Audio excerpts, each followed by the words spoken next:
នៅបាត់ដំបងយូរហើយទើបតែដឹងថាមានហាងកាហ្វេដែលអាចទៅអង្គុយញ៉ាំកាហ្វេមើលឡូរីនៅតាមដងស្ទឹងសង្កែបានជាអ្នករស់នៅខេត្តបាត់ដំបងក៏ពិតមែនប៉ុន្តែអត់សូវបានដើរទៅតាមហាងកាហ្វេនានាទេតែថ្ងៃនេះនឹងឯងតែបានមានឱកាសបានទៅស្គាល់ហាងកាហ្វេមួយកន្លែងដែលនៅមកជួរមកស្ទឹងសង្កែដែលមានឈ្មោះថា Station អាចនិយាយបានថាខ្ញុំស្គាល់ក្រោយគេហ្មងព្រោះដូចតែខ្ញុំនិយាយចឹងគឺខ្ញុំអត់សូវដើរនៅក្នុងក្រុងបានទេភាគច្រើនបើថាដើរគឺទៅឆ្ងាយឆ្ងាយហ្មងហើយថ្ងៃនេះក៏គិតថាអីកុំឲ្យថានៅបាត់ដំបងគេដែរតែអត់ស្គាល់ហាងកាហ្វេដែលគេទៅបើកថ្មីហ្នឹងហើយអញ្ចឹងក៏សម្រេចចិត្តថានាំគ្នាទៅឲ្យស្គាល់តែម្ដងទៅហើយនៅពេលដែលទៅក៏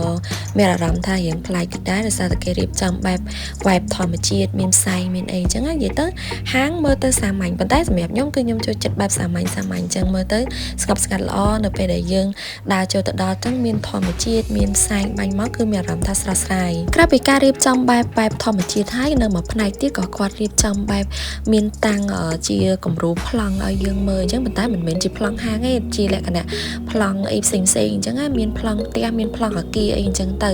ហើយក៏មានប្លង់បែបផ្ទះបុរាណហើយមួយផ្នែកទៀតក៏ជាការរៀបចំបែបជាកន្លែងតន្ត្រីមានគំនូរអីអញ្ចឹងទៅសម្រាប់មួយផ្នែកខាងក្រោយគឺគាត់រៀបចំកន្លែងអង្គុយញ៉ាំកាហ្វេគឺច្រើនដែរប៉ុន្តែគ្រាន់តែខ្ញុំសម្រាប់ខ្ញុំអានេះជាសម្រាប់ខ្ញុំផ្ទាល់ទេខ្ញុំអត់សូវចូលចិត្តនៅផ្នែកខាងក្រោយនេះហ្មងដោយសារតែមើលទៅរៀងចៀតតិចចឹងណាហើយកន្លែងដែលខ្ញុំអង្គុយនេះវារៀងបាំងដើមឈើចឹងយើងអត់អាចមើល view មើលកន្លែងស្ពានដែលឡូរីជីកាត់អីបានស្រឡះភ្នែកគេប៉ុន្តែនៅជាប់ហ្នឹងក៏មានកន្លែងស្រឡះជាងហ្នឹងទៀតដែរដែលយើងអាចទៅអង្គុយមើលview ស្ទឹងសង្កែហើយក៏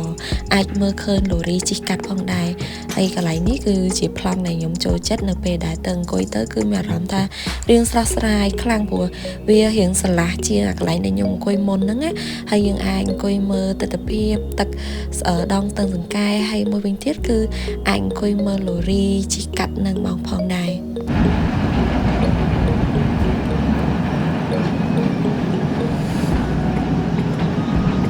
ខ្ញុំអាចនិយាយបានថាទីតាំងមួយកន្លែងនេះបើសិនជាអ្នកដែលគាត់ចូលចិត្តបែប outdoor គឺគាត់ទៅកន្លែងហ្នឹងគឺត្រូវសម្រាប់គាត់ហើយចូលចិត្ត vibe បែបស្ងប់ស្ងាត់ចឹងគឺទៅត្រូវហើយប៉ុន្តែបើសិនជាអ្នកគាត់អត់សូវចូលចិត្តបែបស្ងប់ស្ងាត់ទេខ្ញុំអត់ recommend ឲ្យទៅកន្លែងហ្នឹងទេសម្រាប់ហាងកាហ្វេបែប outdoor នៅខេត្តបាត់ដំបងគឺមានច្រើនមែនទែនគ្រាន់តែថា